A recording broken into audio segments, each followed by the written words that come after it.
Alright. Alright. Sweltering Subjects Lesson number 6. Junk food shows.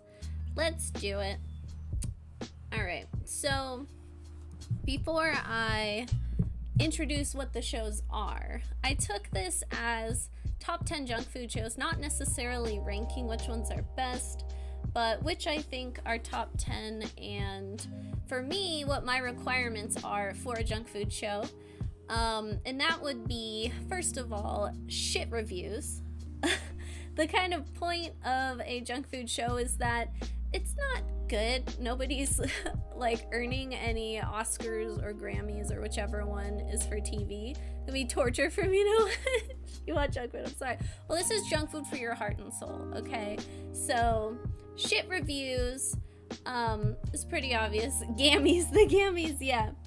It needs to be trashy. Okay, I'll go over what these mean a little bit more, but you want your junk food show to be trashy. Just left a restaurant, rip.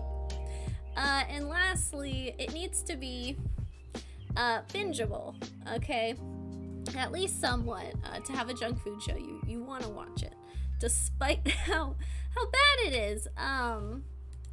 Alright, so to give a little bit more context here, for the shit review part is self-explanatory, right? Shit review. But there's also an embarrassment spectrum, alright, where you're watching this show and it's gonna fall somewhere between the spectrum of, God, freaking phone. It's gonna fall somewhere between, you would recommend it, but with the caveat, something like, hey, this show's kind of shit, but, or like, it's kind of cringy, but, and you would bring it up if somebody said, like, what are you watching? You would talk about it, but you would, have to give them that little warning. Or it's gonna be in the middle, solo, what I mean by solo is, you would watch it by yourself. Most of these are by yourself, but you would bring it up. No, I wouldn't. But only if someone else is talking about it. This is more of a, like, you don't really want anybody around when you're watching these. That's most of these for me. And lastly, it's so bad and so cringy that you would rather just tell someone that they caught you watching porn. If they were to walk in on this show, you just turn it off. What is that? Don't even say what it is. It's porn. It is that bad. Just no. Doesn't exist. See, this spectrum is going to be different probably for a guy or a girl. Big Bang Theory.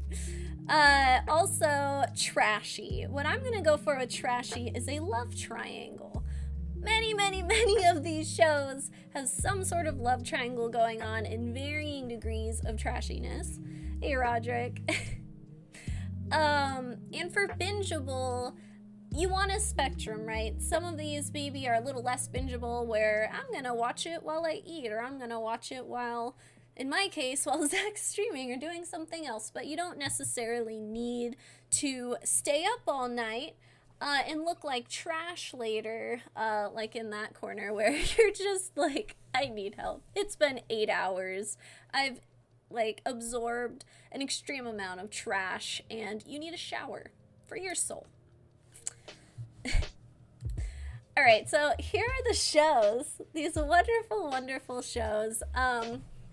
We've got The Vampire Diaries, and then a spin-off of The Vampire Diaries called The Originals, and then yet another spin-off called Legacies, which is the most recent one.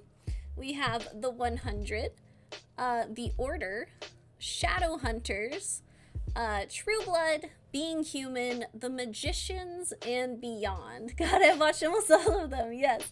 These are what I would call junk food shows. Let's go, you guys, just a little bit. So I'm not gonna go through all the plots. I think a lot of these are self-explanatory. Vampire Diaries is about vampires. You have some with werewolves, some with witches. The 100 is supposed to be a futuristic thing, post-nuclear fallout.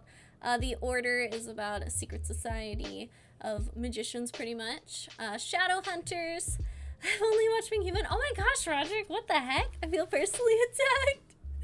You were the one that recommended this, Hayes. Shadowhunters is kind of there's all these people who exist fighting demons and we don't see them. True Blood, Vampire Diaries plus porn is basically True Blood. Being human, vampire, werewolf, and ghost coincide. Magicians, Harry Potter plus porn, basically. And then Beyond is this other different, like, there's an alternate reality type of thing going on, and main character, comes out of it and has some abilities. So it's very quick synopsis of what's going on here. Synopsis? That blonde on the Vampire Diaries, though. So these are the ratings. So starting with the shit ratings one, surprisingly, on IMDb, who knows? The reviews aren't that bad. I mean, Shadowhunters gets a 6.7. Not surprising that it's the lowest one. But overall, the reviews, like, they really aren't so bad. I was expecting really bad, but the overall, it's not too painful. You know, if you just pulled this up and told somebody you're watching these, it's like, okay. The originals, I'm telling you, the originals killed it. The originals, yes, I agree. But I picked out some reviews to show you guys. So we have the good with a question mark. And I say that because a lot of these, just look at the one down there. Look at the order. Let me read this. Can y'all stop being little bitches and leave if you don't like the series? Go rewatch your better stuff if you hate it so much. And don't bother with your negativity, thanks. So some of these are like, you're kind of trying to buy people into watching them. But some are good. Like, you know, addictive, excellent show. A ghost, a werewolf, and a vampire walk into sounds like a bad joke, but it's a good show. And the Magicians, like I said, it's like grown-up Harry Potter. Let's relax, right? So, you know, the review's good. It's biased, obviously, because I looked for the 10-star reviews. But we have some bad. So when I say shit reviews, this is what I'm referring to. The Vampire Diarrhea. Weird and unpleasant. Legacies? More like idiocies. Maybe if you're a teeny bopper that wants to see sex. The dumbest show I ever saw. What the hell did I just watch? Yet another overacted, yeah, that too. Overacted cliche piece of trash for dumb teenagers. Wow, a lot of these reviews are interchangeable per show. But, you know, got some hate. But I wanted to also put what I call the thonk. Like that one up there. It's just I don't know what that means. Flogging a horse skeleton, monkey throwing feces. Unfortunately, I'm hooked. Hypnotizingly bad and full of SJW cliches. This one's my favorite for legacies. The only good thing about this show is hope. The show is dreadful, but hope is easy to look at and has a great rack. Apart from that, avoid. It's full of average, pretty people that can act. Oh, sorry, can't act. Also, the order. This is a big thonk. No homosexuality as far as episode 4. So I guess, you know, appealing to wide audiences here, but that person is clearly upset with, the direction of inclusivity that shows are going with these days. 10 out of 10, great rack. They're not wrong. Honestly, about this show, I'll give, like, final thoughts at the end, but, I'm kind of with that person. Alright, so let's go with, Diva's warning. The embarrassment spectrum. Oh, shoot. Okay, hang on. Sorry, you guys. I thought I'd be good, but I'm gonna have to cover, the little chat block. I also realized I don't have a little good chat block for you guys on this one, so my apologies. But let's just do some on-the-spot editing here. So, for the embarrassment spectrum, I actually put being human where it's like I'll recommend and not be embarrassed about it, because I feel like it's one of the more easily mainstream things. The acting isn't too embarrassing. I feel like, I don't know, a lot of people could get into it. The originals, I think, is the best of the three, like Vampire Diaries and the spin-offs. So even though it's vampires and probably cringy at a lot of parts, I would still recommend it. The 100, it's a junk food show because honestly it starts out good and then it goes in some weird places, definite up and down, and a lot of people think it's kind of crap at this point, but I think it's an interesting enough premise to be able to talk about. Vampire Diaries, I get away with because I'm like a female. I feel like a guy would be more embarrassed to just talk about Vamp Diaries, but it's so mainstream that a lot of people are like, oh yeah, like they know about it. Magicians is borderline don't want other people to see it because there are a lot of like sex scenes and some like spirited moments. So, you know, I enjoy it, but, you know, solo show. I only watched two. I wouldn't say. Good show, though. It is good. I mean, honestly, they're all kind of shit, but I also love them all. So, there you go. True Blood is pretty much porn. So, yeah, I want to watch it by myself, but enough people know about it. I'm not embarrassed to have watched it. I just don't necessarily want to watch it with my pals, or definitely not your family, or just let people know you're watching vampire porn. And then Beyond the Order, Legacies, and Shadowhunters. These are all in the it's porn category. I don't want people to know I'm watching those. I mean, now it's on the internet, but it's embarrassing for multiple reasons. Either the plots are kind of weird, or like cringy. Cheese factor is high in these. The main thing though is the acting is so bad. It's painful. You really have to suspend a lot of disbelief and just not care. Shadowhunters, the main female actress, bad. Kristen Stewart, bad. Sorry, girl. We gotta work on that a little bit, all right? And Legacies, I'm sorry. I agree with that review. It's terrible acting, but you know, there's some stuff going on, some eye candy that's worth it. I was gonna have eye candy as a category. Honestly, all these shows have some eye candy in there, so, you know, but yeah, so that's where I would plant these personally. Okay, so my, camera, I realize I'm gonna take up a good amount of space here, so I'm gonna move myself as I need to. I'm gonna put you guys up here. This is the trashy triangles, okay? So starting with Vampire Diaries, you have the love triangle between Elena, Stefan, and Damon. Also, her friend has a love triangle too. Caroline between Klaus and Aggro Werewolf. I forget his name in the moment. But I'm giving this an extra trash award because those are brothers, which is an extra trashy triangle. You gotta, you know, there's a lot that goes into a brotherly triangle, but yeah, extra trash. So juicy, definitely juicy. And I myself went in between wanting her to be with one or the other throughout. The Salvatore brothers feel sexually attacked. But yeah, so there you go.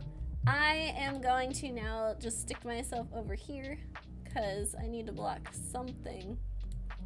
I did not plan around my little board for this one.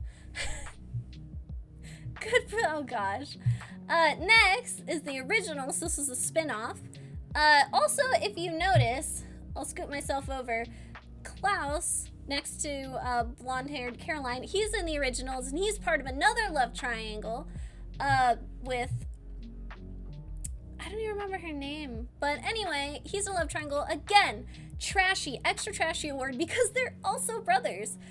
These series really like the brother triangles, and I put an extra trash on top of Klaus's face because this show, all three spin-offs, well, original and two spin-offs, they have a way of giving really bad characters forgiveness shields, you know, where they do really terrible things and then they're forgiven for plot reasons, and it's just kind of ridiculous. So I give the trash, extra trash award to him as well. And I'm gonna scoot over to, maybe I'll go down here. All right, next, legacies. This is the third spin-off. So in the middle picture, you see Hope. Hope is Klaus's daughter. She is into this guy here, but his best friend, they're also adoptive brothers. He is into her. Damon's a beautiful, I mean, I'm not arguing with you there. He's into her as well. So that's, you know, a little extra trashy. But what's even more trashy is these twins. One of them, with the arrow pointing down, was into him, but he had sex with the other twin. So there's a lot of trashiness going on there.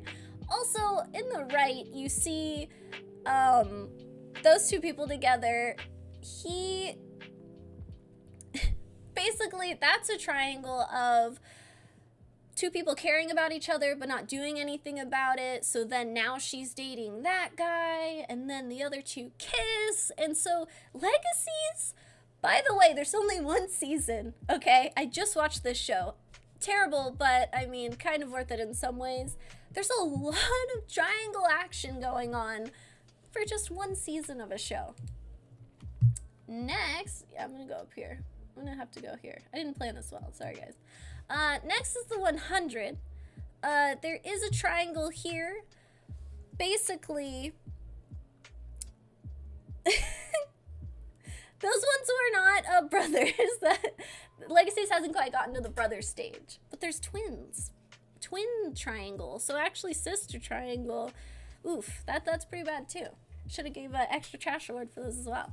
But in the 100, this is a case of, ooh, I think my girlfriend's dead, so I'm gonna get with this other girl. Oh wait, my girlfriend's not dead. Back and forth, triangle action there. Also, Clark, the main character who's part of that triangle, decides, nah, I'm actually gonna have a girlfriend now. But after that, she's like, maybe I do like this guy that I've been hanging out with this whole time. So, you know, again, these shows really like love triangles.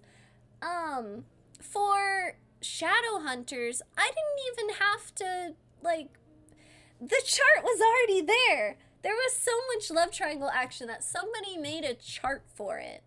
Okay, the main character has a best friend who's been friend-zoned into Africa, all right? Or more like out of orbit, okay? Deep, deep friend zone. Falls in love with this new guy. And then the friend has a girlfriend, but then also ends up having an interest with another girl when they're on the rocks. And then the main character's love interest, Jace, he has a brother, adoptive brother, who's in love with him, but ends up loving somebody else. Side note, it's thought for a moment that the main character and the guy that she likes are brother and sister. Little Alabama time, all right? That's extra trashy, related, but it's okay. It turns out that they're not actually related. So there you go. There's that one. Throwing in the related card, that's an extra level. True Blood, vampire porn. Have not seen this in a while, actually, but I know that Sookie, who Snoop Dogg really likes and has a song about her, is involved at one point throughout the show with 3 different people, 2 ancient vamp dudes, and then a super buff werewolf dude. So, you know, she's getting around doing the sampler platter there. Steps. Gosh. Magicians. I'm not gonna touch on love triangles for this one. The main thing of the Magicians is pretty much Elliot borking a whole bunch of people. Okay, he's an equal opportunity dude. Like in that gif, you can see what he's saying there. But yeah, that show, lots of stuff going on there. Lots of stuff. Yeah. I'll let you guys figure that one out for yourselves. And then for Beyond, this one is a case where the main character was in this supernatural realm. He's in a coma, right? But really he's been in this like supernatural realm for 8 years or something like that, and he's with this girl in there, but they're mostly like kids, you know, they don't get romantic. When he comes out of there, she's in love with him. He goes and borks this random girl who shows up, and then him and the spirit realm girl end up getting together. So there's a lot of stuff going on there, right? So as you can see, if you guys want some trashy triangles, you know where to look. Bingeable. Okay. For this one, I'm not going to rate each one on bingeability. Oh, there we go. I have a home on this slide. All is right with the world. For bingeability, they're all bingeable to a degree. Partly because of plot, partly because of trash, partly because the main character has nice boobs. So, you know, I'm just going to say, oh, nope, which ones I think are most bingeable, which is Vampire Diaries, Originals, True Blood, and The Magicians. These are the ones where I mostly just like sat there and watched a whole bunch of episodes. True Blood through the dead of night with nobody knowing I was watching it, because that's basically porn. The other ones, it's not like I didn't want to binge at certain points. It's just there were parts where I was like, wow, this hurts my soul. The acting is so horrifically bad. Or the plot got a little slow. So, I just said, you know, which one's bingeable at that point. And yeah, I kept this one kind of light for you guys. I'll go back to here. But that is my episode for Junkfood Shows. I did give a good amount of plot away, at least who's gonna be borking whose brother behind their back, but I hope I left enough to be discovered to where if you guys need a show to watch in your downtime while you have nothing to do and you feel like being mildly embarrassed by just bringing it up on Netflix, you can.